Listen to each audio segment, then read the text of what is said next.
women don't love you, they love what you can do for them. When we talk about the concept of love, that's a word that's thrown out a lot more than it should be, and people kind of overuse it.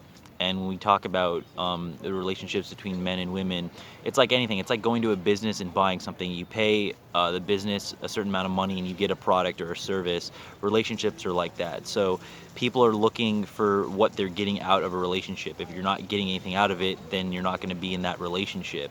So a lot of guys, they get into this situation where a girl turns on the charm or the flattery or says that she loves them, and it affects the guy in a way where he believes he's getting something that he's not actually getting. So when it comes to love and the dynamics between that, women aren't out here dating homeless guys, right? Women aren't out here dating someone that is going to put her on the street, that's not going to give her a good life, or that she's not attracted to a certain point. So like when a woman tells you that she loves you, um, it's to a degree of what you're also offering. So like you're offering a house, a place to live, finances, sexual attraction. Like there's things that you offer which cause that feeling, that those feelings of sexual attraction through biology and lust and pheromones and things like that. It causes her to say the phrase "I love you," and a lot of guys, they don't know how to see the layers of that. She didn't meet you when you were on the street and struggling, right? Your wife or your girlfriend or whatever. You had a certain amount of something to offer for that to even work in the first place. So there's degrees of this, and everyone's going to evaluate people differently. But for the most part, you have to offer a certain level of something to obtain that attraction from that woman, whether that's your looks, your genetics, your job, your career, your money, your resources. You're able to be there for her emotionally or spiritually in some way, some sort of tangible benefit that she feels she's getting in return for what you're providing. So it's not going to work too well if she doesn't consider you attractive, if you're way shorter than what she would prefer, if you don't have any money, if you don't have anywhere to live, if you're homeless, if you're on the street, you have bad hygiene. Like if you just attach all these qualities that you could consider negative and you place that onto a guy, it's hard for him to find a woman that's going to tell him, hey, I love you. Because, like I said, it's conditional.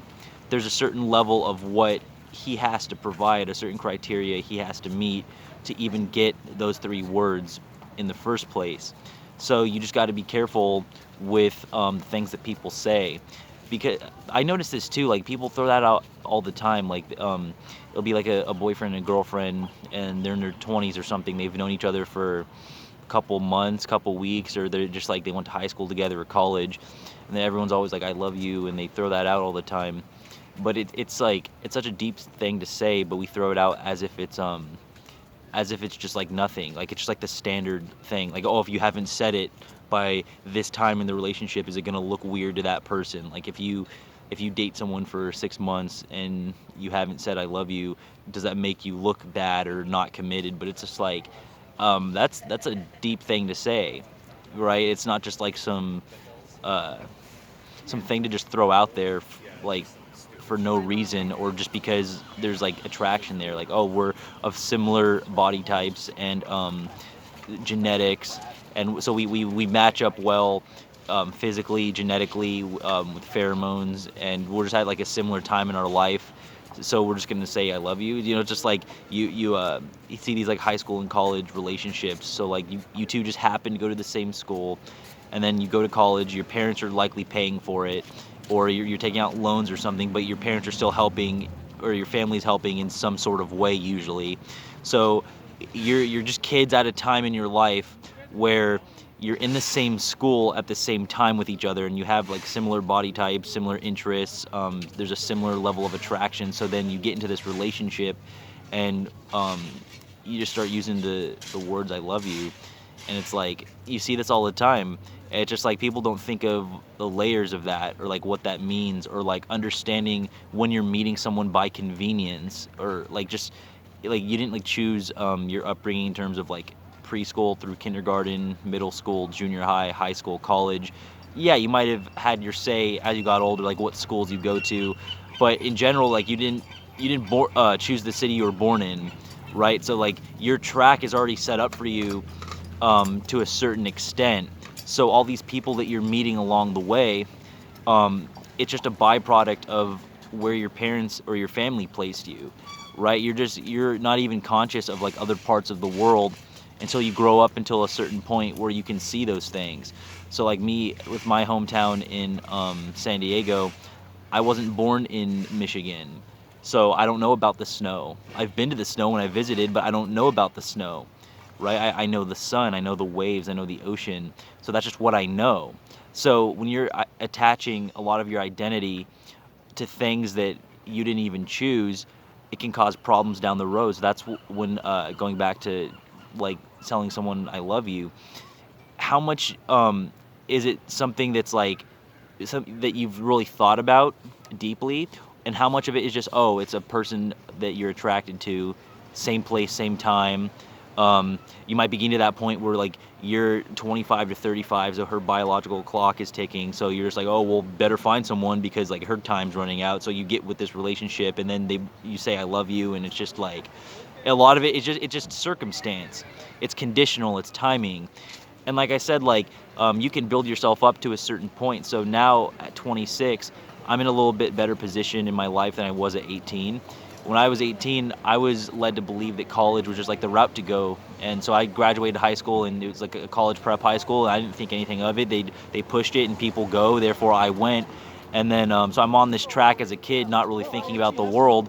I ended up dropping out in November of sophomore year. I was 19, and since then I came back to San Diego to do my own thing. I worked a couple jobs, then worked for FedEx for a bit as a package handler, got with a modeling agency, worked hospitality at a hotel on La Jolla Cove in San Diego. Now I'm selling tie-dye for this nonprofit and working on my YouTube channel, which is growing. My thoughts of the world are growing. My views are expanding. I'm evolving day by day. But as that happens, say you go through the world, and so I'm in a better position now at 26 than I was at 18, that affects what people are seeing you as. That affects people's evaluations of you.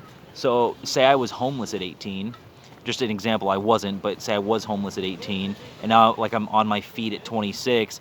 If I meet a woman at 26 for the first time, I didn't meet her when I was homeless. So if you develop this relationship and the three words come up, the I love you, it's like how much of that was something deep that was thought about, and how much of it was you provide a little bit of something, right? She wasn't saying that to me when I was homeless. She wasn't saying that to me when I didn't have what I currently have. So there's a certain level of what you have that causes these words and these feelings to come up. So you got to understand the difference between lust and love. You got to understand the difference between just like basic biological urges and love. Just natural laws of procreation and love. You have to understand the difference between these things because there's distinctions on it. How's it going, guys? Hi, how are you? Good. How are you guys doing?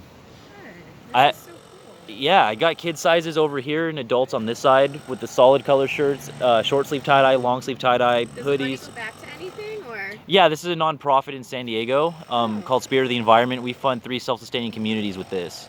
wow. I want one of these But too. feel free to open these up or try them on.